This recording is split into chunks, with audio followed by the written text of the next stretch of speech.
దేవనామ స్తోత్రం కలుగును. హల్లెలూయా. దేవాది దేవునికి సంబంధించిన రాసులకు అందరికీ కుటుంబస్తులకు కూడొచ్చిన అందరూ కూడా ప్రభువునికి యేసుక్రీస్తునామములో వందనాలు తెలియజేస్తున్నాము. బైబిల్ గ్రంథంలో నుంచి ఒక వాక్యాన్ని మనం ఉదయకాల సమయంలో ధ్యానపరంగా చూద్దాము. ఫిలిప్పీయులు రాసినటువంటి పత్రిక 4వ అధ్యాయము 6-7 వచనాలు ఒకసారి చూద్దాము. ఫిలిప్పీయులు రాసినటువంటి పత్రిక 4వ అధ్యాయము 6-7 వచనాలు. చింతపడకుడి గాని దేనిని గూర్చి చింతపడకుడి గాని ప్రతి విషయంలో ప్రార్థనా విజ్ఞాపనముల చేత కృతజ్ఞతాపూర్వకముగా మీ విన్నపములు దేవునికి తెలియజేయుడు. అప్పుడు సమస్త జ్ఞానమునకు మించిన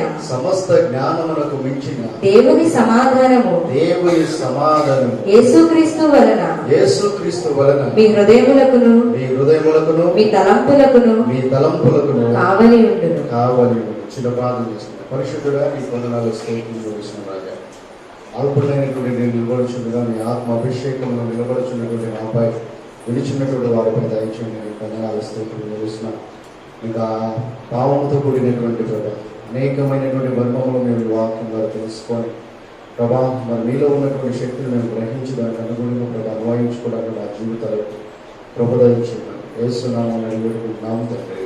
ఆమేన్.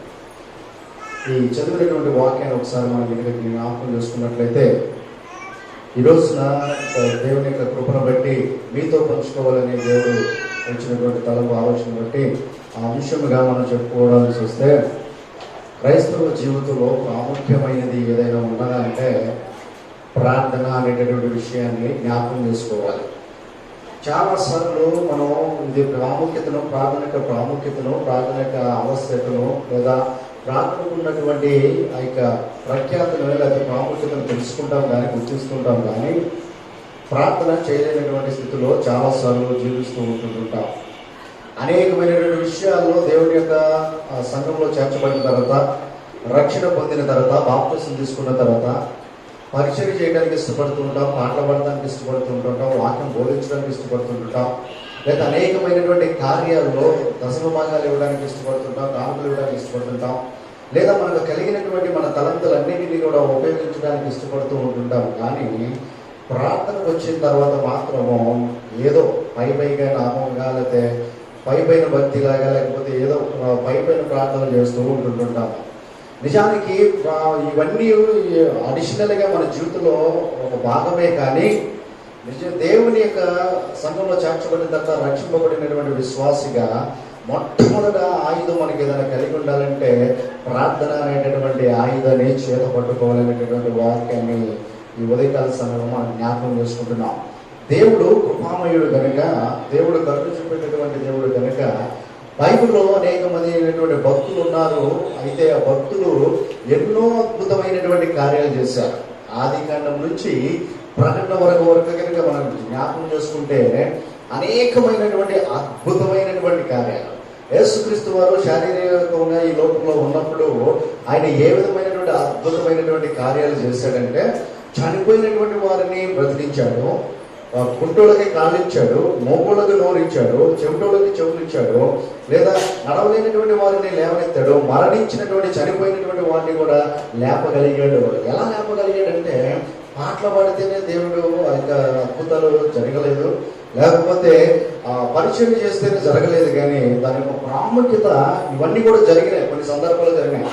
ఎరుకో గోడల చుట్టూ ఆమె స్తుతిస్తూ తిరిగినప్పుడు ఎరుకో గోడలు కూలిపోయినాయి. ఇలా సందర్భాన్ని బట్టి జరిగాయి. కానీ ఎక్కువగా ఏదైనా అద్భుత కార్యములు దేవుడి దగ్గర జరిగాయంటే, యేసుక్రీస్తు లోకంలో ఉన్నప్పుడు జరిగాయంటే, లేదా ఆయన తదనంతరం ఆయన శిష్యులు ఆయన వెంబడించినటువంటి వారు చేశారంటే ముఖ్యమైనటువంటి ఒకే ఒక ఆయుధం ఏంటంటే ప్రార్థన అనేటువంటి విషయాన్ని జ్ఞాపకం చేసుకోవాలి. అందుకని ఒక చోట దెయ్యం పట్టినటువంటి వ్యక్తికి శిష్యుల దగ్గరకు వచ్చి అడుగుతుంటారు, అయ్యా దెయ్యం పట్టింది వదిలించండి, మరి మీరు యేసు ప్రభు శిష్యులే కదా, ఇబ్బంది పడుతున్నాడు మా అబ్బాయి అంటే, మీ శిష్యులు వెళ్ళి ఎంతో ప్రయత్నం చేస్తుంటారు కానీ అక్కడ దెయ్యం వదిలిపెట్టదు, లేదా అక్కడ దురాత్మ శక్తి అతను విడిచిపెట్టి వెళ్ళిపోవాలి.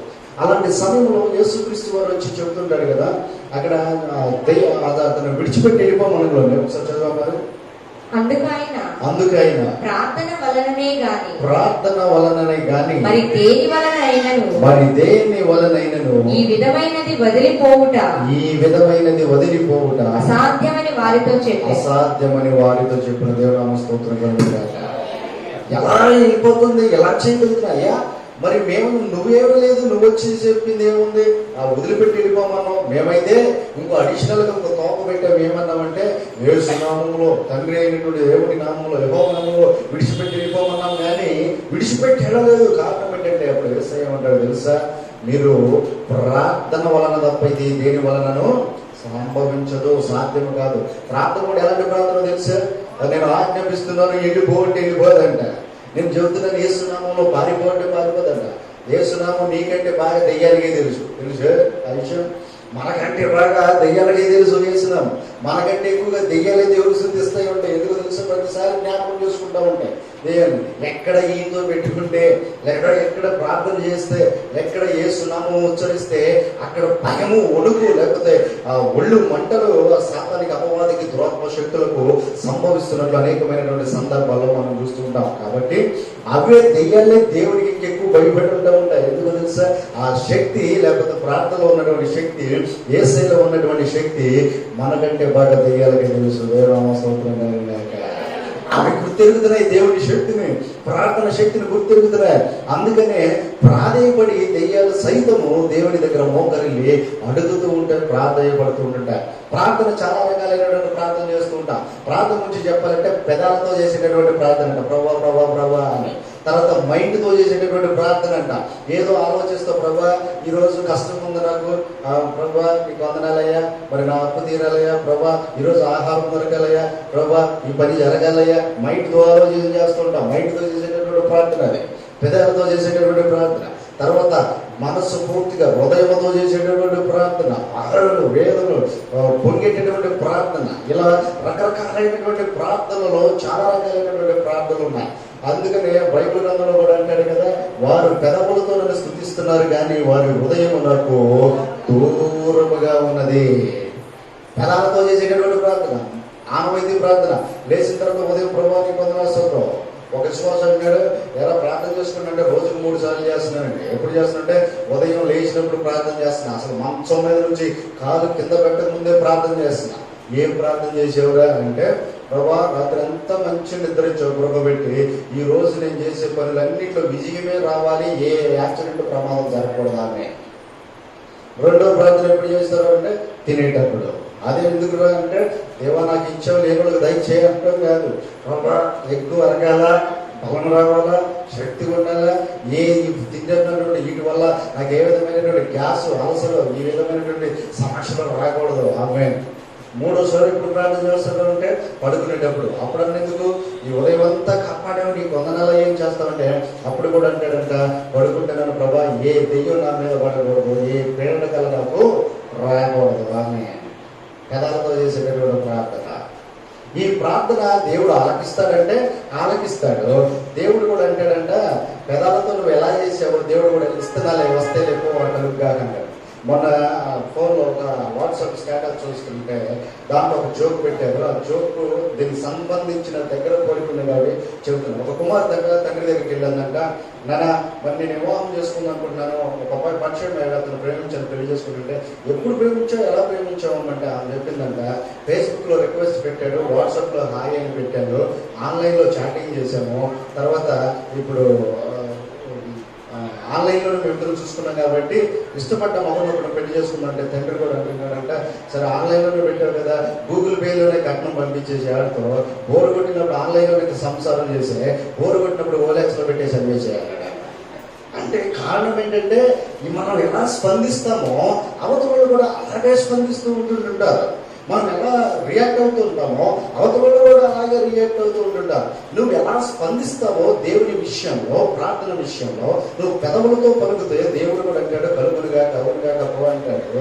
నువ్వు హృదయ పూర్తిగా నిజంగా మనసు పూర్తిగా నువ్వు స్పందిస్తే దేవుడు అంతకంతకు కూడా ఎక్కువగా స్పందించగలిగినటువంటి దేవుడు అంటున్నాడు. దేవుడు నామ స్తోత్రం కలిగిన ప్రార్థన పెదవులతో చేసేటటువంటి ప్రార్థన. మనసుతో మైండ్తో చేసేటటువంటి ప్రార్థన, ఏదో ఆలోచన ప్రార్థన.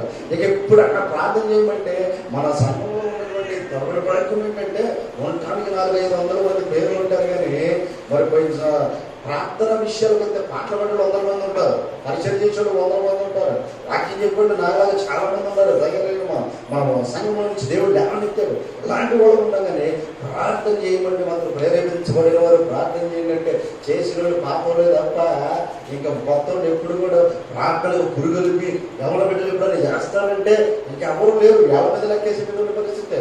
ఈ రోజున అన్ని అఫీషియల్గా అన్ని అనుభవిస్తున్నాం తప్ప ప్రార్థన విషయంలో కూడా వెనకడిగిపోతున్నాం అనేటువంటి విషయాన్ని జ్ఞాపకం చేసుకో. కారణం ఏంటి తెలుసా? ఎప్పుడు ప్రార్థన చేయాలి ఒక్కొక్కరు రకమైనటువంటి స్టైల్. ఎందుకంటే ఎప్పుడు పాప చింతగా నచ్చలే కదా.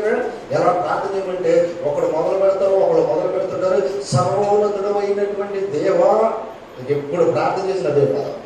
ఇంకొకడు ఆకాశమందున్న ఆసీనుడ పరిశుద్ధుడా. ఇక ఈ ప్రార్థన కనుక ఒక్కొక్కసారి 5-6 సార్లు వాళ్ళు చేసే ప్రార్థన విన్నామనుకో, ఇక మనకు నోటెడ్ అయిపోద్ది అని చేసే ప్రార్థన.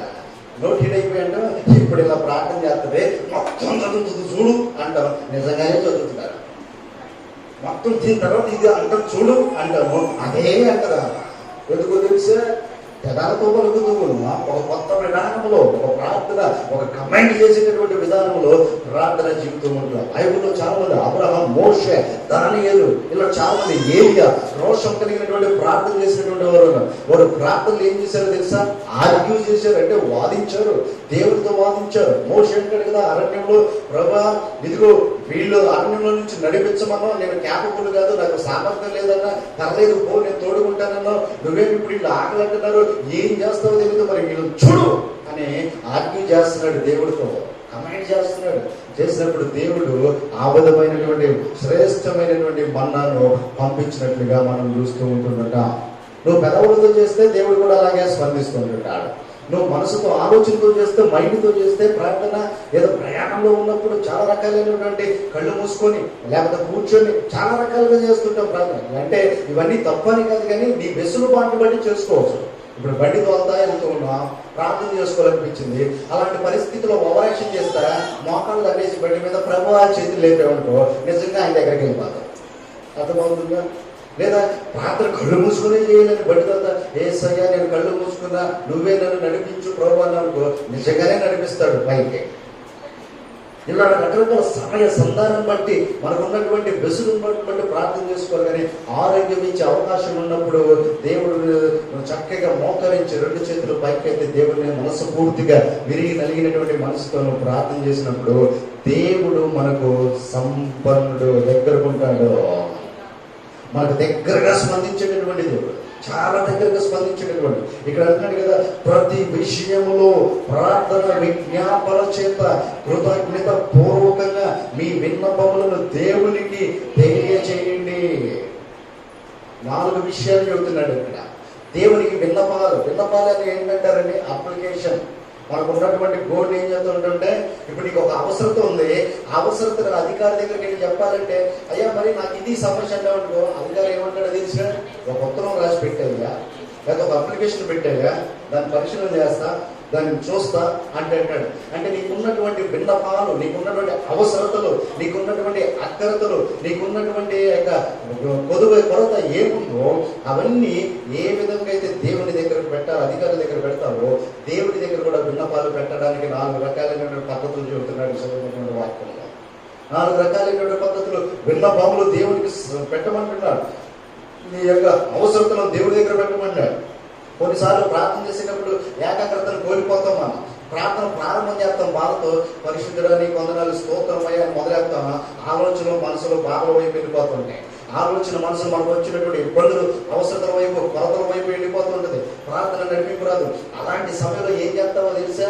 లేచి కూర్చొని ప్రార్థన చేయకుండా, ఒకళ్ళు చదువుకున్న వాళ్ళు అయితే పెన్ను పేపర్ తీసుకొని దేవునికి ఉత్తరం రాయాలండి. పరిశుద్ధుడని కొందనాలు స్తోత్రం చెల్లిస్తుంటా, ఇప్పుడు వరకు కాపాడు, నా అవసరం ఇదని ఒక ఉత్తరం లాగా రాసేసి అప్పుడు లెటర్ రాస్తుంటే మనసు ఆలోచనలు వెళ్ళిపోతాయి, పక్కకి వెళ్ళం. అలా లెటర్ పూర్తి అయిపోయిన తర్వాత ఆ లెటర్ పేపర్ చింపి పారేసేసింది. దేవుడితో నువ్వు మొరపెట్టుకున్నట్టే ఏకాగ్రత నీకు ఎక్కడికి వెళ్ళిపోదు. ఒకవేళ చదువు రాలేనటువంటి వాడు అనుకోండి, సీరియల్ అడుగుతూ ఉండాక ఉత్తరాలు ఎవరైనా వస్తే అమ్మ ఇదేంటో కదా చూడు అని చెబుతుంటావు కదా. ఈ రోజు ఒక్కటి మిస్ అయిపోయావంటే ఆన్లైన్ ఫోన్లు అందరి దగ్గర ఉంటున్నాయి. ఈ రోజున ఫోన్లు కొత్త ఫోన్లు కూడా కదా, స్మార్ట్ ఫోన్లే ఉన్నాయి ముసలి దగ్గర కూడా. ఈ ఫోన్లు చేసి అడిగేస్తున్నారు. మొన్న ఒక దైవ సేవకుడు టీవీలో వాకింగ్ చేస్తుంటే నేను విన్నా, ఒక అతనికి పెరాలసిస్ వచ్చి అక్కడ పక్షవాతం వచ్చి, పక్షవాతంలో స్ట్రోక్ వచ్చింది, హార్ట్ ప్రాబ్లం స్ట్రోక్ వస్తే హాస్పిటల్ ఐసీయూలో పెట్టారంట. ఐసీయూలో పెడితే మంచి ట్రీట్మెంట్ జరుగుతుంది. దేవుడు కృపను బట్టి అతను కోలుకుంటూ ఉన్నాడు. కోలుకుంటున్నప్పుడు ఈ ముసలమ్మ భార్య భర్త దగ్గర తల దగ్గర కూర్చొని తలెట్టి నవ్వుతూ బాధపడకయ్యా ఏడవకాకయ్యా అంటున్నాడు. ఈ లోపల ఫోన్ వచ్చింది. ఈ మామగారు బయటకు మాట్లాడుకుంటూ వెళ్ళి ఫోన్ మాట్లాడి వచ్చిందంట. వచ్చి అక్కడ కూర్చున్నాడు, తల దగ్గర కూర్చొని చెబుతుంటే ఈ భర్త ఆమెతో మాట్లాడుతూ నేను మాట్లాడుతుంటే దగ్గర వెళ్ళిపోయి మొహం పెట్టి తల నవ్వుతూ, నిన్న కార్తీక దీపంలో ఏం జరిగిందంటే మనం చూడలేదు కదా, హాస్పిటల్లో ఉన్నాం కదా, అమ్మాయి ఫోన్ చేసింది ఇప్పుడే, నాన్నకి చెప్పమ్మా కొద్దిగా పుంజుకుంటాడు అని చెబుతుంది. ఇట్లంటే కార్తీక దీపంలో ఉన్నంట డాక్టర్ బాబు వచ్చి ఇది అన్నాడంట. ఏంటేమో అవునా, డాక్టర్ చేసేటువంటి మెడిసిన్ కంటే కూడా వీళ్ళు మెడిసిన్ బాగుంది. ఏంటి ఎంత ఫోన్ వచ్చింది అడిగి తెలుసుకుంటున్నాడు ఏం జరిగిందో ఏంటంటే. అది తెలుసుకుంటున్నారా, కొట్టి పక్కిచ్చేసాడంట అన్నప్పుడు అన్నడానికి అలాగే చూస్తున్నాడు ప్రాణం. నిజంగా సీరియల్ ఇవన్నీ ఏదో మనం చూస్తున్నాం, టైంపాస్ అవుతుంది, లేకపోతే ఆ నిజ జీవితంలో జరిగాయి అనుకుంటున్నాం. కానీ తెలియనటువంటి విషయం ఏంటో తెలుసా, ప్రభుత్వం వాళ్ళు అదే సర్వే చేసినటువంటి దాంట్లో 70% మంది, 100లో 70% మంది బీపీ షుగర్లకు లోనవడానికి గల కారణం సీరియల్ అన్నాడు. ఎందుకో తెలుసా, ఏం జరుగుతుందో తర్వాత యాంగ్జైటీగా అయిపోతారంట, ఆతృత పడిపోతారు. ఇది అంటావు చూడు, కరెంట్ పోయినప్పుడు ఏదైనా జరిగినప్పుడు అబ్బా అన్నప్పుడు ఆ బీపీ ప్రెషర్ పెరిగిపోతుంది, నీకు బ్లడ్ ప్రెషర్ తగ్గుతుంది నరాలకి. అక్కడ ఒకవేళ ఏదైనా నరం కనుక వీక్ ఉందనుకో కప్పని పగిలిపోతుంది. అక్కడ ఆరోగ్యశ్రీ పెట్టినగానే ఉపయోగం. ఇక అప్పుడు ఎవరు రావాలంటే ఐదరు రావాలి. ఎందుకు? స్వస్థపరచడానికి కాదు, సాగనప్పడానికి. ఎంత వ్యర్థమైన వాటికి మనసు ఇస్తుంటుంటాము, ఎంత వ్యర్థమైన వాటిని ఇస్తూ ఉంటాము. దేవునికి కనుక నువ్వు సమయం ఇవ్వకపోతే దేవుడిని ఎందుకు బ్రతికిస్తున్నాడో తెలిసిందా? దేవుడు కొన్ని లక్షల మంది కరోనాతో చనిపోతే హాస్పిటల్లో ఉంటే, ఆస్తిపాస్తులు అమ్ముకొని భయంకరమైన పరిస్థితుల్లో ఉంటే ఎందుకు దేవుడు మనల్ని బ్రతికించాడో తెలుసా? కారణం ఏంటో తెలుసా? గొప్పవారమో పేరు పెట్టకుండా జాగ్రత్తలు తీసుకున్నామని కాదు, దేవుని రక్షణ కవచము నిన్ను ఆవరించి ఉంది కాబట్టి మనం బ్రతికుండగలిగాం. దేవుడు నామ స్తోత్రం కలుగును. ఆయన అంటాడు కదా, నిన్ను గూర్చి ఆయన తన దూతలతో ఆజ్ఞాపించాడు, వారు నిన్ను తమ చేతులతో ఎత్తి పట్టుకుందరు. దేవుని నామ స్తోత్రం కలుగును. ఎంత ధన్యతండి మనకు అసలు.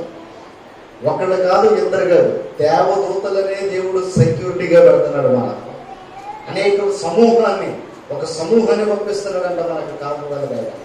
ఒక్కొక్కరికి ఒక్కొక్క ఇద్దరు చొప్పున వేసుకుని ఇక్కడ కూర్చున్న ఎన్ని దేవతలు ఇక్కడ సంచరిస్తున్నాయి. దేవునామ స్తోత్రం కలుగును. కానీ మనం చేస్తున్నది ఏంటో తెలుసా, అన్ని వ్యర్థమైన వాటి మీద మనసు పెడుతున్నాం, కానీ ప్రార్థన విషయాల్లో వెనకడిగిపోతున్నాం. ప్రార్థన లేనటువంటి జీవితం అంట పనికి మాలినటువంటి జీవితం అంట. ప్రార్థన లేకపోతే బ్రతకడం అనవసరం అంట. క్రైస్తవులను వెలిగిన తర్వాత వాక్యం చదువుకో, అది చదవకూడదని కాదు, పరిచయం చేయకో, పాటలు వాడుకోవడం, కానీ ప్రార్థన కనుక చేస్తే దేవుడు మంచి అనుభవిస్తాడు. మన సంస్థ డైరెక్టర్ గారు చక్కని కొటేషన్ వాడుతుంటారు ఎప్పుడు కూడా, ఎప్పటికీ బాగా గుర్తుంటుంది. ఏమంటే తెలుసా, పెద్ద పెద్ద బైబిల్ కాలేజీలు చదివి థియాలజికల్ సర్టిఫికేట్ సంపాదించే అవసరం లేదు, కానీ చిన్నగా దేవుని విశ్వాసం నుంచి నీలియాలజీ సర్టిఫికేట్ సంపాదించండి అంటాడు. నీలియాలజీ అంటే మోకాళ్ళ అనుభవము. దేవుని స్తోత్రం కలుగును గాక. మోకాళ్ళ అనుభవం ఉంటే దేవుడు అనేకమైనటువంటి అద్భుతమైనటువంటి విషయాలు. భక్తులు ఎంతో మంది, ఏలియా మనలాంటి స్వభావము గలవాడే, అయిన అతను ప్రార్థించగా సృష్టి ఆగిపోయిందంట. దేవుని స్తోత్రం కలుగును. సృష్టిలో వర్షాన్ని దేవుడు ఆపగలిగాడు. కారణం ఏంటో తెలుసా? ఏలియా మనలాంటి స్వభావం గలవాడు. ఎలా చేశాడండి? ప్రార్థన. ఆ శక్తితో చేశాడు. ఆ ప్రార్థన చేసినప్పుడు అనేకమైనటువంటి అద్భుతములు బైబిల్ గ్రంథంలో ఎంతో మంది భక్తులు చేసినట్టు చూస్తున్నాం. ఆ రోజు ఉన్నటువంటి దేవుడే ఈ రోజు నీకు మాకు నేను కలిగి ఉన్నాం. మనం ఆ రోజున స్పందించినటువంటి దేవుడే ఈ రోజున నీకు నాకు స్పందించగలిగినటువంటి దేవుడిగా ఉంటున్నాడు. ఆ రోజున ఆశ్రయించినటువంటి నరుల వల్ల మనం కూడా ఆసక్తితో కనపరిచి దేవుడిని ఆశ్రయించి ప్రార్థించినప్పుడు దేవుడు అనేకమైనటువంటి అద్భుతములు నీ జీవితంలో, కుటుంబంలో, సంఘంలో దేవుడు చేయగలిగినటువంటి సమర్థుడైనటువంటి దేవుడిని జ్ఞాపకం చేసుకోవాలి. రెండోది, ప్రతి విషయంలో దేవుడికి ఎలా చెప్పాలో తెలుసా? విజ్ఞాపన చేయాలంట. విజ్ఞాపన చేయాలి. దేవదాసులు మన అయ్యగారు చెబుతుంటాడు, ఒక తాగుబోతు కోసం 22-23 సంవత్సరాలు ప్రార్థన చేశారంట. ఎన్ని సంవత్సరాలండి? 20 సంవత్సరాల పైన ఒక వ్యక్తి కోసం ప్రార్థన చేయడం అంటే విజ్ఞాపన చేయడం. కార్యం జరిగే వరకు కూడా ఆ విషయం కోసం ప్రార్థన చేయడం. మనం ఏం చేస్తామంటే మొదలెడుతుంటాము, తర్వాత ట్రెండ్ మారిపోతుంది. మళ్ళా కొత్త ఆలోచన, కొత్త బాధ, కొత్త విషయాలు వస్తుంటున్నాయి. ఇది మర్చిపోతాం. ఈ కార్యం దేవుడు చేయలే, ఇంకా అయిపోయిందిలే, నేనే సమర్థించుకున్నానని మనమే సమర్థించుకొని మరలా వేరే వైపు పరిగెత్తుతూ ఉంటుంటాం. కానీ దేవుడు అంటే కదా విజ్ఞాపన చేయాలా, దేవుడి దగ్గర మొట పెట్టాలా, పోజాడాలా, అడగాల. ప్రతి విషయంలో మంచైనా చెడైనా. ఒక అయ్యగారు సంఘంలో చెప్పాడంట, వచ్చే ఆదివారం మా ఇంటికాడ ప్రార్థన, అందరూ రావాలి మీరు అన్నారు. ఈ సంఘంలో ఉన్న విశ్వాసం అంటారు, అయ్యగారు ఏంటంటే మీ ఇంటికాడ ప్రార్థన ప్రత్యేకత ఏంటి, స్పెషల్ ఏంటంటే అయ్యగారు చెప్పాడంట, మొన్న మీటింగ్కి వెళ్ళి వస్తుంటే దొంగలను పట్టుకొని అమ్మకుంటుని కొట్టారు, అందుకే స్థితి కూడా పెట్టుకున్నాను. ఏటకి అర్థం కాలేదంటే అయ్యగారు కదా, పైకి ఏమలేకపోయినా దొంగలు కొట్టాక మెదడు చిక్కింది అనుకుంటే అయ్యగారికి ఏదో మాట్లాడుతున్నాడు అనుకున్నాను. కొంతమంది అంటున్నారంట, మరీ అయ్యగారు ఎంత అయ్యగారు అయితే మాత్రం అతిభక్తి ఓవరాక్షన్ కాకపోతే దొంగలు కొడితే స్థుతిపోవడం అంట అనుకుంటున్నాను. ఇంకొకటి మాట్లాడలేకుండా మనసులో అనుకుంటూ వెళ్ళిపోతున్నారంట, బాగా భక్తి ఎక్కువ అయిపోతుంది అనుకుంటూ వెళ్ళిపోతుంది. ఇలా రకరకాలుగా వారు అనుభవాలు వారు పంచుకుంటూ ఉన్నారంట. ఈ ఆదివారం వచ్చింది స్థుతిపోవడం పెట్టారంట. అయ్యగారు అందరూ వచ్చారంట. రావాలని లేకపోయినా అయ్యగారి కదా వాళ్ళు అడుగుతారు, ఏంటమ్మా రాలేదు మా ఊరికి అంటారని అందరూ వెళ్ళారు. వెళ్ళిన తర్వాత సేవకుడు వేసి సాక్ష్యం చెప్పడం ప్రార్థనలు పెట్టారంట. ఏమని సాక్ష్యం చెప్పాడండి, నేను 3 రోజుల నుంచి అదే దారిలో మీటింగ్కి వెళుతున్నాను. అయితే మిషన్ పని వల్ల లేకపోతే కొన్ని పనుల వల్ల అక్కడ ఒక వ్యక్తికి డబ్బులు ఇవ్వాలి. నేను ఎప్పుడు 50,000 రూపాయలు నా జేబులో తీసుకెళ్తున్నా 2 రోజుల నుంచి అక్కడ ఇద్దామని. నేను డబ్బులు ఇవ్వాల్సినటువంటి వ్యక్తి అక్కడ రావట్లేదు. ఈ రోజు కూడా వస్తాడో రాడో అనే ఉద్దేశంతో ఆ 50,000 తీసుకెళ్ళకుండా ఇంట్లో పెట్టుకున్నా. ఈ రోజే నన్ను దొంగలు కొట్టారు. ఒకవేళ ఆ 50,000 కనుక నేను తీసుకెళ్ళినట్టయితే ఆ 50,000 కూడా దోసుకునేవాళ్ళు. కాబట్టి దేవుడు ఆ 50,000 రూపాయలు కాపాడాడు. దేవుడు నమస్కారం దాకా అన్నాడు. తర్వాత 10 రూపాయల కోసం కూడా ఆ రోడ్లో తలలు బగలు కొట్టి రాళ్లతో కొట్టి చంపినటువంటి దాఖలాలు ఉన్నాయి. కానీ వారు నన్ను కేవలం కొట్టి మాత్రమే వెళ్ళిపోయారు, నా ప్రాణమునకు హాని కలిగించలేదు, అందుకు దేవుడు స్తోత్రం అన్నాడంట. ఈ విషయాలు చెప్పిన తర్వాత వారికి అర్థమవుతుందంట, నిజమే కదా, ప్రతి విషయంలో కూడా దేవుణ్ణి మనము స్తుతించాలా, దేవుణ్ణి ప్రార్థించాలా, దేవునికి మొరపెట్టాలా, దేవునికి జ్ఞాపకం చేయాలా. ప్రతి విషయంలో మంచైనా చెడైనా ప్రతి విషయంలో దేవునికి కృతజ్ఞత స్తుతులు చెల్లించాలంట. ఒకవేళ చెడు జరిగినా కానీ అది కూడా మంచిదే. ఇంకొక ఉదాహరణ చెప్తే దీనికి అనుకూలమైనది, జయరాజ్ గారు అని బ్రదర్ జయరాజ్ గారు అని చెప్పేసి ఒక భక్త సింగర్ సహవాసంలో చేసేటటువంటి మంచి దైవ సేవకులు, పెద్ద దైవజనుడు ఆయన ఒకసారి సాక్ష్యం చెబుతాను కదా. ఒక చోట మీటింగ్కి వెళ్ళిపోతే పాపం ఒక చొక్కా వేసుకొని వెళ్ళారంట. రేపు కూడా ఉండి మాట్లాడమన్నారంట. చొక్కా ఉతుక్కున్నాడంట, తెల్ల చొక్కా. ఆ కాటన్ చొక్కా అయ్యాలి అది బాగా ముడతలు ఉందంట. ఇస్త్రీకి పంపించాడంట. షర్ట్ని పంపిస్తే ఇస్త్రీ చేయను అన్నారంట. అంటే ఎందుకు చేయనన్నారంటే 1 గంట కొడుతుంది, 2 గంటలు కొడుతుంది కావదన్నారు. ఇంకే మీటింగ్ టైం ఆ ఇస్త్రీకి వెళ్ళినటువంటి కుర్రోడు వచ్చి అయ్యా చేయనన్నారు, మీ చొక్కా ఇంకా ఇచ్చేసాడు. ఈయన ఇంక ఎవరు అడుగుతారు ఒక చొక్కా కొత్తగా అని చెప్పేసి ఈయన బయలుదేరి ఇంకా గంటే ఉండే టైం అని చెప్పేసి ఇస్త్రీ జడుచుకుని ఈయన రోడ్డు పడి వెళ్ళిపోయి అడుగుతుంటే ఎక్కడ చూసినా ఈయన బట్టలు పెట్టుకుంటున్నా అంట, ఖాళీ పోవాలంట.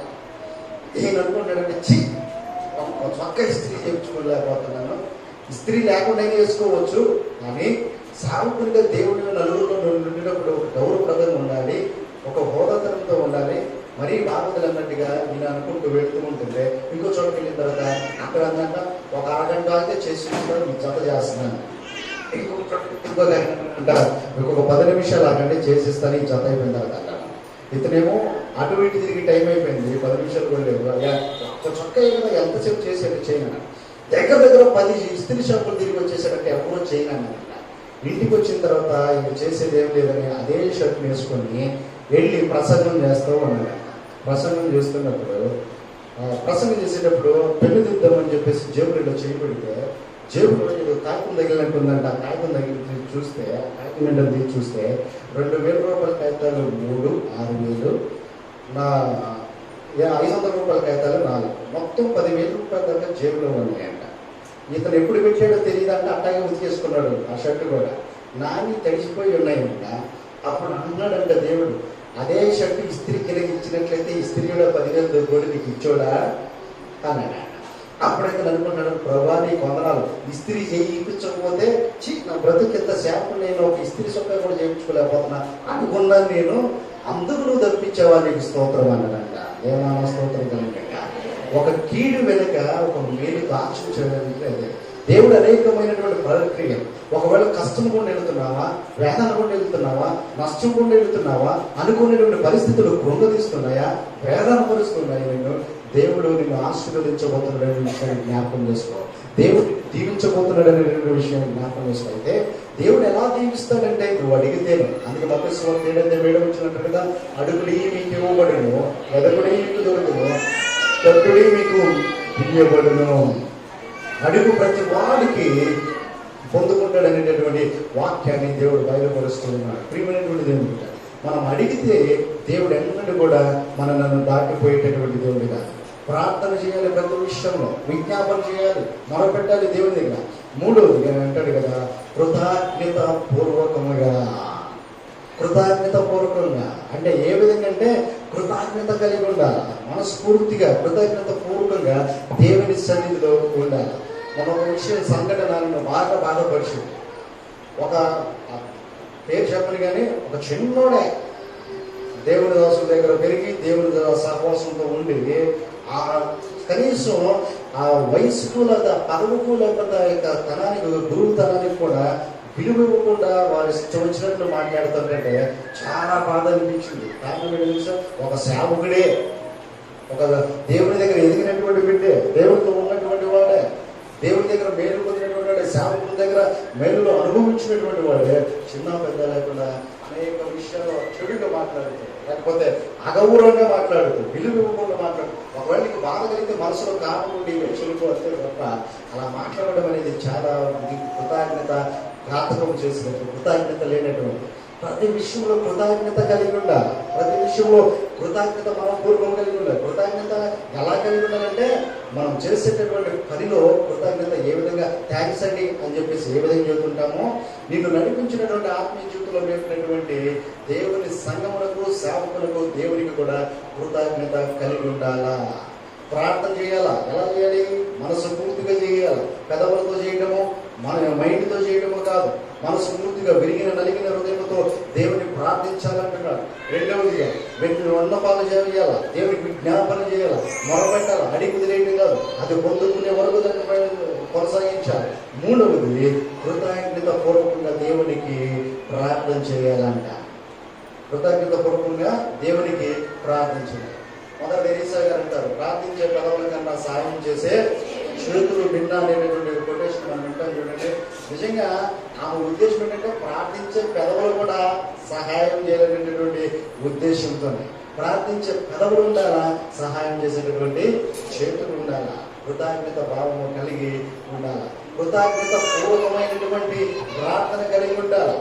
కృతజ్ఞత పూర్వకమైనటువంటి ప్రార్థన నువ్వు కలిగి ఉన్నప్పుడు దేవుడు నిన్ను బహుగా ఆశీర్వదిస్తాడనే విషయాన్ని జ్ఞాపకం చేసుకోవాలి. ప్రతి విషయంలో కృతజ్ఞత కలిగి ఉండాలి. చిన్న విషయంలో నేను చాలా సంతోషపడుతుంటాను. అంటే మైకులో చెప్పకూడదు కానీ మన సంఘంలోనే కూరలో వేసుకునే కారం ఉంది కదా, ఆ కారం పట్టించుకున్నా కానీ ఆ కారం కూడా తీసుకెళ్ళి ఒకళ్ళిద్దరు సంద ఇచ్చొస్తారు. అయ్యి పచ్చడి పట్టుకున్నా పచ్చడి కూడా తీసుకెళ్ళి అప్పుడప్పుడు నేను అక్కడ భోజనం చేసేటప్పుడు అమ్మగారిని అడుగుతాను, పచ్చడి ఎక్కడ దగ్గర బాగుంది, తన నాన్న తీసుకొచ్చింది అయ్యా అంటే చాలా సంతోషపడుతుంటాను. ఎందుకో తెలిసే, అరే పచ్చడి కారాలు ఈ చిన్న చిన్న విషయాల్లో కూడా వారు సేవకుల కుటుంబాలను ప్రేమించి ఆ విధంగా కృతజ్ఞత కనపరుస్తారే అనేటటువంటి విషయంలో ఆ పిలుచున్నప్పుడు ఆ రుచి కంటే కూడా ఆ మాట విన్నప్పుడు చాలా ఆనందం కలుగుతూ ఉంటుంది, చాలా సంతోషం కలుగుతూ ఉంటుంది. కారణం ఏంటో తెలుసా? కృతజ్ఞత పూర్వకంగా దేవుని సన్నిధిలో ప్రార్థన చేస్తే ఒకటే ప్రార్థన చేసే ప్రభు చూసుకుంటాడు. ఐగా చూసేదేముంది, విశ్వాసం చూసేదే, భక్తులు చూసేదేముంది, నా ప్రార్థన నా భక్తి దేవుడికి తెలియదంటే. అందుకే మనలాంటి మేధావులు ఉంటారనే యేసు ప్రభు లోకసౌత 2:52 అంటాడు కదా, యేసు వయస్సునందును జ్ఞానమందును దేవుని దయందును మనుష్యుల దయందును వర్ధిల్లుచుండెను. మనుషులు ఎందుకు అనుకున్నాడు దేవుడు? ఆయన మనుషుల దయందును కూడా వర్ధిల్లాడంట. కానీ మన భక్తి ఎలా ఉంటుందో తెలుసా? మహామానవులు మనము ఎలా అనుకుంటుంటే మనుషులు చూస్తే ఎంత చూడకపోతుందంట, ఆయగారు పట్టించుకుంటే ఎంత పట్టించుకోపోతుందంట. దేవుడు చూస్తే చాలు, దేవుడికి మొరపెడితే చాలు, ప్రార్థన చేస్తే చాలు. నిజమే, కానీ దేవుడు కూడా ఎలా సహాయం చేస్తాడు తెలిసే? ఎలా చేస్తుంటాడు? ఆయన నుంచి నీకేం విసిరేయడు, మనుషుల ద్వారానే దేవుడు లేపుతాడు. దేవుడు నామ స్తోత్రం కలగాలి. అనేకమైనటువంటి అద్భుతమైనటువంటి కార్యములు, ఆశ్చర్యమైనటువంటి కార్యములు దేవుడు చేయగలిగినటువంటి దేవుడు. సారేపతి మురుగా ఇక ప్రవక్త వెళ్ళినప్పుడు దేవుడు అక్కడ నీకు కాకుల ద్వారా పోషించారు కదా, మరలా అయ్యే తీసుకొచ్చి చేస్తాయని చెప్పేసి అంటే పోషించేయలే. కానీ అక్కడ ఒక మనిషిని ఏర్పాటు చేశాడు. ఏమని? ఒక యజమానులను ఏర్పాటు చేసి అన్నాడు కదా, అమ్మా ఆమె నీకు సహాయం చేస్తుంది, ఎళ్ళు అన్నాడు. ఈయన వెళ్ళాడు. వెళ్ళిన తర్వాత ఈయన అంటాడు కదా, అమ్మా నాకు చిన్న ఒక అప్పం చేసి తీసుకొస్తావు ఒక వస్తుంటే అవంటది, అయ్యా పిండి కొంచెం ఉంది, నూనె కొంచెం ఉంది, నేను నా కొడుకు చేసుకొని ఈ అప్పం చేసుకొని తిని చనిపోదాం అనుకుంటున్నాము. మాకు ఆధారం ఏమీ లేదు, వెనక ఆస్తిపాస్తులు ఏమి లేవు, పలకరించే వాళ్ళు లేరు, పని చేసుకోవడానికి కూడా లాక్డౌన్ అయిపోయింది, శ్రమలు కష్టాలు గుండాలు మేము వెళుతున్నాము. నీకు పెడితే ఒకవేళ నేను వస్తున్నా నా కుమారుడికి సాధ్యమో అంటే నేను అన్నట్టు కదా, నేను చెప్పినట్టు చేయి, అలాగే చేసుకోండి మీ ఇద్దరు అప్పడాలు అప్పం. అయితే ముందుగా చేసినటువంటిది ఒక చిన్నది నాకు తీస్తుంది. ఆయన ఉద్దేశం ఏంటంటే చిన్నది తింటే కడుపు నిండిందని కాదు. ఆయన ఆశ ఏంటంటే దేవుడు బయలుపరిచాడు వాగ్దానము, 2 ఆమె విశ్వాసాన్ని పరీక్షిస్తున్నాడు, 3 ఆమె ఇచ్చుట ద్వారా ఆశీర్వాదాన్ని పొందుకుంటుంది అనేటువంటి విషయాన్ని తెలియపరుస్తున్నాడు. నిజానికి చిన్న అప్పు తింటే ఆయన కడుపు నిండదు, ప్రవక్త గారి కడుపు. కానీ అక్కడ దేవుడు ఇచ్చినటువంటి వాగ్దానం నెరవేర్పు జరగాలి. 2 ఆమె ఇచ్చేటటువంటి స్వభావం, ఆమె విశ్వాసాన్ని పరీక్షించినటువంటి గుణాన్ని దేవుడు కలుగు చేసినప్పుడు ఈమె ఏ విధంగా అయితే తీసుకెళ్ళి మొట్టమొదటిగా దైవజనుడు చెప్పినట్టు ఇస్తుందో అద్భుతమైనటువంటి విషయం ఏంటి తెలుసా? దైవజనుడు బట్టి అడగల, ఎలా ఉంది నీ పిండి, ఎలా ఉంది నీ నూనె అనలా, పరిగెత్తుకుంటూ వచ్చి చెబుతుంది కదా, అయ్యా నీకు ఆ మొదట అర్థం ఇవ్వడం ద్వారా ఈ రోజు వరకు మా ఊరోళ్ళు నా తరపుడు కాదు, మా ఆయన తరపుడు కాదు, దూరపు చుట్టాలు అందరూ వచ్చి రోజుకి ఇంట్లో ఆశ్రయంలాగా 100 మంది తింటున్నాను, నువ్వు నరిగిపోవట్లేదు, పిండి తరిగిపోవట్లేదు. దేవుని నామ స్తోత్రం కలగాలి.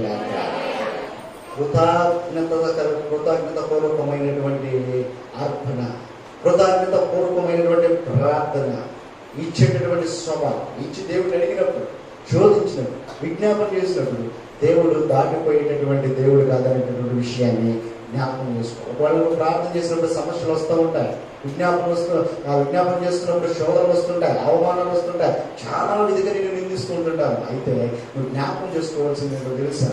దేవునితో నువ్వు దగ్గర ఉండవు, మనుషులకు దూరం ఉన్నప్పుడు, నువ్వు దేవునితో దగ్గర ఉన్నప్పుడు దేవుడు ఏమంటాడు తెలుసా? ఏ ప్రార్థన చేస్తుంటే మనుషులు నిన్ను నిందిస్తూ దూరం అయిపోయారో, ఏ విజ్ఞాపన చేస్తుంటే నీ మీద అవమానపరుస్తూ నిన్ను శత్రువుగా ఉంటున్నారో, నువ్వు దేవునితో దగ్గర ఉన్నప్పుడు దేవుడు ఏం చేస్తాడు తెలుసా? నీ శత్రువు ఎదుట నీకు భోజనమును సిద్ధపరుస్తాను. దేవుని అవసరం శత్రువు ఎదుట భోజనం సిద్ధపడతామంటే అయ్యి ఇదిగో నాకు వచ్చింది తింటున్నానని ఎక్కరించడం కాదు. దాని అర్థం ఏంటంటే వారికి ఉన్నతమైనటువంటి స్థితిలో దేవుడు నిన్ను నిలబెడుతుంటారు, వారిని నీ దగ్గరకు నడిపిస్తారనేటువంటి అర్థంతో మనం అర్థం చేసుకోవాలి. ప్రియమైనటువంటి దేవుడు కదా, 3 విషయాలు ఈ మధ్యన కలిసి మనసుతో విరిగి నలిగిన మనసుతో ప్రార్థన చేసినప్పుడు దేవునికి సంపన్నులు దగ్గరగా ఉంటాడు. 2వది విజ్ఞాపనను ప్రార్థన చేసినప్పుడు, విజ్ఞాపన చేసినప్పుడు దేవుడిని విడిచిపెట్టేటటువంటి దేవుడు కాదు. 3 కృతజ్ఞత పూర్వకం దేవునికి మొరపెట్టినప్పుడు, విజ్ఞాపన చేసినప్పుడు దేవుడు అలాంటి ప్రార్థనను ఆలకించి మీ హృదయములకును మీ తలంపులకును ఆయన కావలించుతాడంట. మన హృదయములకును మన తలంపులకును దేవుడు కావలించుతాడు. ఆ ప్రార్థన కావుదల కాస్తూ ఉంటుందంట, ఆ ప్రార్థన కావుదల కాస్తుందంట. ప్రార్థనలో ఉన్నటువంటి శక్తి, అనేకమైనటువంటి అద్భుతములు దేవుని సేవకులు బైబిల్లో కాదు, ఈ రోజున మనలో ఉన్నటువంటి సేవకులు కూడా, ఈ రోజున మనలో ఉన్నటువంటి అనేక మంది విశ్వాసులు కూడా అద్భుతములు ప్రార్థన ద్వారా చదువు చూశారు, రుచి చూశారు. చూశారు. అలాంటి అనుభవం నీకుంటే నువ్వు ధన్యురాలువో. ఒకవేళ అలాంటి అనుభవంలోకి కనుక నువ్వు వెళ్ళకపోయి ఉన్నట్లయితే, నడిపించబడకపోయినట్లయితే ప్రార్థన చేయ. ఇప్పటి వరకు పెద్దలతో ప్రార్థన చేస్తున్నాను, ఇప్పుడు వరకు నాకు వచ్చినటువంటి సమస్యను బట్టి ప్రార్థన చేస్తున్నాను, అంతేగాని విరిగి నలిగినటువంటి హృదయం నాలో లేదు. ఆ ప్రార్థన నాకు లేదు. అలాంటి ప్రార్థన నాకు ధరించే ప్రభుని అడిగినప్పుడు తప్పకుండా దేవుడు నీ ప్రార్థనను ఆలకించి నీ యొక్క హృదయ వాంఛలను తీర్చగలిగినటువంటి సమర్థుడైనటువంటి విషయాన్ని జ్ఞాపకం చేసుకోవాలి. ప్రార్థన ఎలాంటి పరిస్థితులు, ప్రార్థనకు వ్యత్యాసం లేదండి. ప్రార్థనకు హోదా లేదు, ప్రార్థన చేయడానికి చదువుతో పని లేదు, వయసుతో పని లేదు, లేకపోతే స్త్రీ పురుషులని భేదం లేదు, చిన్నపిల్లలని భేదం లేదు, ధనిక పేదని భేదం లేదు. ప్రార్థన నువ్వు తండ్రి అని పిల్లలోనే తనయుడా అని దేవుడు కలుగుతూ ఉంటాడనేటువంటి పాటలు మనం ఏ విధంగా పాడుతూ ఉంటామో మన జీవితంలో అంటే అద్భుతం చేయగలిగినటువంటి సమర్థుడంటే కాదు. ఒక ప్రార్థన వలన జరిగినటువంటి ఒక సంఘటన చెప్పేవాడు నేను ముగిస్తున్నాను. ఒక తల్లికి ఒక కుమారుడు ఉన్నాడంట. ఆ కుమారుడికి భయంకరమైనటువంటి రోగం వచ్చిందంట. ఆ పట్టణాలన్నీ కూడా చూపించారు, ఎక్కడ కూడా మా వల్ల కాదంటున్నారు. అయితే ఈ తల్లికి చెప్పారంట, అమ్మ ఒక దేశంలో ఉన్నాడు ఒక డాక్టర్ గారు, ఆయన దీనికి సంబంధించినటువంటి స్పెషలిస్టు, ఆయన అయితేనే ఈ రోగం నయమవుతుంది, కానీ ఆయన దగ్గరికి వెళ్ళాలంటే కొన్ని లక్షలతో కూడుకున్నటువంటి ఖర్చు అవుతుంది కనుక మరి ఆయన తప్పితే ఎవరు కూడా చేయలేనటువంటి పరిస్థితి. అంటే ఈ తల్లి అన్ని లక్షలు పెట్టుకోలేదు, అలాగే కొడుకులు కూడా చూస్తూ వదులుకోలేదు కనుక ప్రార్థన చేయడం ప్రారంభం చేసిందంట. కుమారుడిని మంచం మీద పడుకోబెట్టింది. రోజు ఆ కుమారుడు మంచం దగ్గరికి వెళ్ళి ప్రార్థన చేస్తుంది, మోకరించి ప్రార్థన చేస్తుందంట. ప్రభువా, నా కొడుకు వచ్చినటువంటి రోగం బట్టి ఆ డాక్టర్ గారి వల్ల అయితేనే అవుతుందంట. ఆయన కలవాలంటే లక్షలతో కూడుకునేటంట. నా దగ్గర అంత లక్షలు లేవు కాబట్టి నా దగ్గర ఉన్నటువంటి ఒకే ఒక లక్ష్యం ఏంటంటే నీ దగ్గరకు వస్తున్నా, నా కుమారుని బ్రతికిస్తావా, బ్రతికించు, లేదా నీ చిత్తమైతే మరి నా కుమారుని తీసుకుంటావు అని ప్రార్థన చేస్తున్నాను. ప్రార్థన చేస్తున్నాడు, రోజు అలా ప్రార్థన చేస్తుంది, విజ్ఞాపన చేస్తుంది, ప్రార్థన చేస్తుంది, విజ్ఞాపన చేస్తుంది. కొన్ని నెలలు గడిచిన తర్వాత ఒక అనుకోకుండా ఒక డోర్ కొడుతున్నాడని ఒక ఆయన వచ్చి, డోర్ కొడుతుంటే ఆ తలుపు తీగలను ఒక డ్రైవర్ వచ్చి అంటున్నాడంట, అమ్మ ఒక పెద్ద వ్యక్తి వస్తున్నాడు కారులో, నా కారులో ప్రయాణం అయి వస్తున్నాడు, ఆయన ఎయిర్పోర్ట్లో విమానం దిగి వస్తున్నాడు. అనుకోకుండా ఇక్కడికి వచ్చిన తర్వాత టైర్ పంక్చర్ అయిపోయింది, చీకటి పడిపోయింది, రాత్రి టైర్ పంక్చర్ చేయడానికి ఎవరు లేదు. ఒకవేళ మరి మీరు పర్మిషన్ ఇస్తే కొంచెం ఈ రాత్రి మీ ఇంట్లో తలదాచుకుని, వర్షం కూడా వస్తుంది, తలదాచుకొని వెళ్ళిపోతాడమంటే దానిదేదయ్యా రండి, పర్లేదు, ఏం పర్లేదంటే ఈ డ్రైవర్ ఏం తెలియదు, సార్ నేను పర్మిషన్ అడిగాను, ఈ రాత్రి మన ప్రయాణం కొనసాగదు, మీరు ఇంట్లో ఉండండి అని చెప్పేసి అంటే ఆయన వచ్చి ఆ ఇంట్లో ఉన్నాడంట. ఆ ఇంట్లో ఉంటే ఈ తల్లి ఆ వచ్చినటువంటి అతిథికి భోజనం ఏర్పాటు చేసి, అయ్యా మీరు తినండి, మీకు ఇక్కడ ఉన్నాయి, మీకు ఏమైనా కావాలంటే పెట్టుకొని ఉండండి, నాకు కొంచెం ఒక గంట పని ఉందని చెప్పేసి ఈ తల్లి భోజనం ఆయన పెట్టేసి మళ్ళా యథావిధిగా కుమారుడి దగ్గరికి, కొడుకు దగ్గరికి వెళ్ళి మంచం కాడికి వెళ్ళి ప్రార్థన చేస్తూ ఉందంట. ప్రార్థన చేస్తూ మోకరించి ప్రార్థన చేస్తుంటే, అరే అతిథులు వచ్చినప్పుడు భోజనం పెట్టి ఎవరైనా అక్కడ నుంచోని తిన్న వరకు చూస్తుంటారు, అక్కడ పెట్టేసి వెళ్ళిపోయింది, మేము ఏదైనా కావాలంటే తీసుకోండి అని చెప్పేసి వెళ్ళిపోయింది, ఏం చేస్తుందో చూద్దామని ఈయన భోజనం ముగించిన తర్వాత వెళ్ళి అక్కడ నుంచున్నాడంట. వెళ్ళి కిటికీ దగ్గర నుంచి చూస్తుంటే ఏమో ప్రార్థన చేయాలంటే ప్రార్థన చేసిందంట. ప్రార్థన చేస్తూ ఏ విధంగా ప్రార్థన చేస్తుందంట, అయ్యా మన డాక్టర్ గారు అక్కడ దూరంగా ఉంటాడంట, నా కుమారుడు ఉన్నటువంటి పరిస్థితులు వెలిగినటువంటి వాడు, అక్కడికి తీసుకెళ్ళినటువంటి స్తోమత ఆర్థిక పరిస్థితులు నాకు లేవు, అయితే నేను ప్రార్థన చేస్తున్నాను, నా కుమారుని బ్రతికించు, లేదా చిత్తమైతే తీసుకెళ్ళాలంటే ఈ ప్రార్థన వింటున్నటువంటి అతిథి ఏడవడం ప్రారంభం చేశాడంట. కళ్ళకి నీళ్ళు వస్తున్నాయంట. ఈమె ప్రార్థన ముగించి వచ్చిన తర్వాత అనుకుందంట, అయ్యా భోజనం అన్ని సరిపోయినాయంటే, అమ్మ సమృద్ధికి సరిపోయింది, అయితే ఇప్పుడు వరకు నువ్వేం చేసావు అని చెబుతుందయ్యా, అయ్యా నా కుమారుడు పలానా రోగం, ఆ వ్యాధి పలానా ఒక డాక్టర్ దగ్గర తీసుకుంటే ఏమవుతుందన్నాడు, ఆయన కలవాలంటే కొన్ని లక్షల ఖర్చు అవుతుందంట, ఆ స్థాపక నాకు లేదు, అందుకని నేను రోజు నాకున్న స్థితిగతిని బట్టి నా దేవుడి దగ్గర విజ్ఞాపన చేస్తున్నా, ప్రార్థన చేస్తున్నా, విరిగిన నలిగిన మనసుతో నేను దేవుడి దగ్గర ప్రార్థిస్తున్నా, అదే విధంగా ఇప్పుడు కూడా నేను వెళ్ళి ప్రార్థన చేసుకున్నా అంటే ఈయన అన్నాడంట, అమ్మ నీ దేవుడు నిజంగా చాలా గొప్పవాడు అన్నాడంట. ఎందుకన్నయ్యా అలా అంటున్నా, నా దేవుడి గొప్పతనం ఏంటి అంటే అప్పుడు ఈయన అన్నాడంట, అమ్మ నువ్వు ఏ డాక్టర్ కోసం ప్రార్థన చేస్తున్నావో అదే డాక్టర్ నేను ఉన్నాను, అదే డాక్టర్ నేను. ఈరోజు వెతుక్కుంటూ నీ ఇంటికి రావడానికి మరి నీ దేవుడే నాకు ఇన్ని ఆటంకాలు కలిగించాడేమో. నేను ఫ్లైట్ దిగి వస్తుంటే ఆ ఫ్లైట్ వేరే చోటకి వెళ్ళాల్సినటువంటి కారు తీసుకుని వస్తుంటే కారు పంచర్ పడిపోయింది, వేరే మార్గం వెళ్ళాలని వస్తుంటే వర్షం వచ్చేసి ఇక్కడ ఆగిపోయాము. ఒకవేళ ఈ రోజున నీ కుమారుని స్వస్థపరచడానికి, నీ కుమారుడి ట్రీట్మెంట్ అందడానికి దేవుడు నువ్వు చేస్తున్నటువంటి ప్రార్థనను ఆలకించి నా ఫ్లైట్ ఆపేశాడు, నా కారు పంచర్ చేశాడు, అది కూడా కరెక్ట్గా నీ ఇంటి ముందుకు వచ్చిన తర్వాత నా వాహనాలన్నీ ఆగిపోయాయి. దేవుని స్తోత్రం కలుగుతుంది. నీ దేవుడు నిజంగా గొప్పవాడు. ఈ రోజున నీ కుమారుడికి ఎంత ఖర్చు ట్రీట్మెంట్ అంతా నేను భరిస్తా. అదంతా కూడా నువ్వు పెట్టినటువంటి ఈ రాత్రి ఒక భోజనంతో ముందు కొట్టి వేయబడుతుంది. దేవుని స్తోత్రం కలుగుతుంది. మనం కూడా అంటే దేవుడు ప్రార్థన చేసినప్పుడు, దేవుడి దగ్గర విజ్ఞాపన చేసినప్పుడు, దేవుడి దగ్గరకు వచ్చినప్పుడు, మనం పూర్తిగా దేవుడికి సరెండర్ అయిపోయినప్పుడు, లొంగిపోయినప్పుడు, ఏరియా గురించి బయటలో ఒక మాట ఉంటుందంటే, ఆహాబు రాజు చెప్పాడంటే, ఆహాబు వచ్చి భోజనం చేద్దాం రాగా భోజనం పిలుస్తుంటాడంటే, నువ్వు వెళ్ళి చెయ్యాలంటే ఏలియా, ఈయన వెళ్ళి భోజనం చేస్తుంటాడు. ఏలియా ఆ కొండపైకి వెళ్ళిపోయి విజయం సాధించినటువంటి కొండపైకి వెళ్ళి ప్రార్థన చేసిన విధానం ఎలా ఉంటుందో తెలుసండి. 2 మోకాళ్ళ మధ్యలో తలను పెట్టుకొని ప్రార్థన చేస్తారట. 2 మోకాళ్ళ మధ్యలో తలను పెట్టుకొని ప్రార్థన చేస్తారట. దాని అర్థం ఏంటో తెలుసా? ప్రభా, నేను సాష్టాంగ పడిపోతున్నాను, నా తల నేల ఉంటుందంటే నేను పూర్తిగా నీకు సాష్టాంగ సరెండర్ అయిపోతున్నా, నేను లొంగిపోతున్నా. ఇంకా నాకంటూ ఏమీ లేదు లోకంలో. నాకు ఉన్నటువంటి ఆశ, ఆధారం, దిక్కు ఏదైనా ఉందంటే నీవే. నా చేతిలో ఏమీ లేకపోయినా పర్లేదు, నా చేతిలో ఏ స్థితిగతులు ఉన్నా లేకపోయినా పర్లేదు, నా చేతిలో నా చుట్టూ బంధువులు స్నేహితులు ఉన్నా పర్లేదు, ఏ లేకున్నా పర్లేదు, ఏమున్నా పర్లేదు. అయితే ప్రార్థన ఆయుధం నా చేతిలో ఉంటే సమస్తమునకును ఇదే నాకు ఆయుధం కాదు. విషయాన్ని జ్ఞాపకం చేసుకోవాలి. ప్రార్థన పరిస్థితులను మారుస్తుంటది. ప్రార్థన పరిస్థితులను మారుస్తూ ఉంటుంది. ప్రార్థన మనుషులను మారుస్తుంది. ప్రార్థన అనేకమైనటువంటి కరుడు కలిగినటువంటి వారిని బాగు చేస్తుంది, రోగులను స్వస్థపరుస్తుంది, మారుస్తుంది. అనేకమైనటువంటి అద్భుతములు ఏది చేయాలనో ప్రార్థన ద్వారానే. అది దేవుడే చెబుతున్నాడు, ఇది ప్రార్థన ద్వారా తప్పితే మరి దేని వలనో సాధ్యము కాదు. విశ్వాస సహితమైనటువంటి ప్రార్థన ఆ రోగిని స్వస్థపరుస్తుంది. కృతజ్ఞత పూర్వకమైనటువంటి ప్రార్థన నీకు ఆశీర్వాదాన్ని ఇస్తుంది, ఐశ్వర్యాన్ని ఇస్తుంది, బలాన్ని ఇస్తుంది.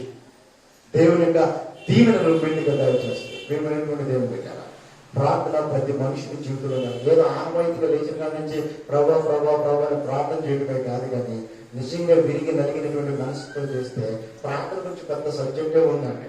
ప్రార్థన నువ్వు ఒక్కసారి ప్రార్థన చేస్తేనంట 3 స్పందిస్తారు.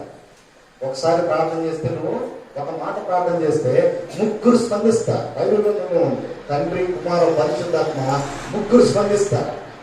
నువ్వు తండ్రి ప్రార్థన చేయడంలోనే తండ్రి అంటే కుమారుడికి ఫార్వర్డ్ చేస్తారంట అప్లికేషన్. యేసునామములో అయ్యా నువ్వు జరిగించిన కార్యం అని చెప్పారంట. యేసుక్రీస్తు వచ్చి ఆ కార్యం జరిగించడానికి ఏమంటారు తెలుసా? నేను ఆనందకర్తన పరిశుద్ధాత్మను మీ మధ్య పంపించాను, పరిశుద్ధాత్మ మీకు సహాయకుడిగా ఉంటాడని పరిశుద్ధాత్మను పంపిస్తాడంట. నువ్వు ఒక్కడవే ఒక మాట ప్రార్థన చేసి వదిలేస్తావు, కానీ నీ కోసం తండ్రి, కుమార, పరిశుద్ధాత్మను స్పందించడమే కాదు, కానీ వేలాది దేవదూతలను నీకు కాపుదలను పెట్టి నీ ప్రతి అవసరత అక్కడను తీరుస్తాడనేటువంటి విషయాన్ని జ్ఞాపకం చేసుకుంటాం. అలాంటి ప్రార్థన కలిగి ఉందాం. ఆశీర్వాదాలు, మేలు మన జీవితంలో, కుటుంబాల సంఘాల్లో చూద్దాం. దేవుడి కృప మనందరికీ అనుగ్రహించుగాక. ప్రార్థన చేసుకుందాం. పరిశుద్ధురాన్ని కొంతమంది స్తోత్రం చేస్తున్నాం. ఇదిగో ప్రభు పదవుతో తీసుకున్నాం, ఆ హృదయం మీకు దూరం ఉంటుంది. ఏదో అడిగి తెలియజేస్తున్నాం ప్రభావ, విజ్ఞాపనం చేయలేకపోతున్నాం. ప్రార్థన చేస్తున్నాం, భక్తి గురించి ప్రభావ, కృతజ్ఞత పూర్వకమైనటువంటి అర్పణ లేకపోతున్నాం. దొంగిలిస్తూ ఉన్నాం ప్రభా, మేలు పొందుకోలేకపోతున్నాం, దీవులు పొందుకోలేకపోతున్నాం, ఆశీర్వదించబడలేకపోతున్నాం. ప్రభా, పొందుకోవాలనేటటువంటి కోరిక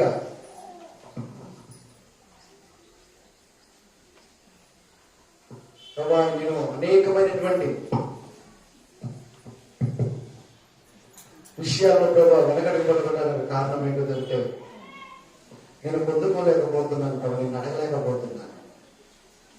విశ్వాసమైనటువంటి ప్రార్థన నాకు లేదు, కృతజ్ఞత పూర్వకమైనటువంటి ప్రార్థన నాకు లేదు, నిజమైనటువంటి ప్రార్థన నాకు లేదు. అనేకమైన జీవించబడాలన్న కోరిక, ఆశ నాలో కలుగుతుంది. ప్రార్థించలేకపోతున్నాను.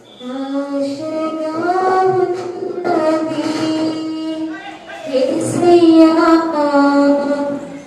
ఆశగా ఉన్నది కనులు నిన్నే చూడాలని మనసు నిన్నే చేరాలని కనులు నిన్నే చూడాలని మనసు నిన్నే చేరాలని నాడు తోడుగా నీవు ఉండాలని ఆశగా ఉన్నది యేసయ్యా ఆశగా ఉన్నది ఆశగా ఉన్నది యేసయ్యా ఆశగా ఉన్నది కనులు నిన్నే చూడాలని మనసు నిన్నే చేరాలని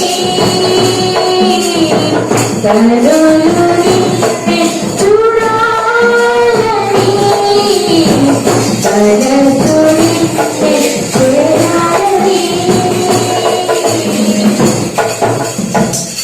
పరిశుద్ధురానికి వందనాలు స్తోత్రములు చేస్తున్నాను. నిన్ను చూసేటటువంటి కన్నులు, నిన్ను స్తుతించేటటువంటి నోరులు, ప్రభా నీ కోసం గుప్పెటటువంటి చేతులు, నీ కోసం పరుగులెత్తేటటువంటి పాదములు మనం దయచేయండి. మనస్సుతో ప్రభా విరిగి నలిగినటువంటి మనస్సుతో ప్రార్థించే ప్రభుత్వం దయచేయండి.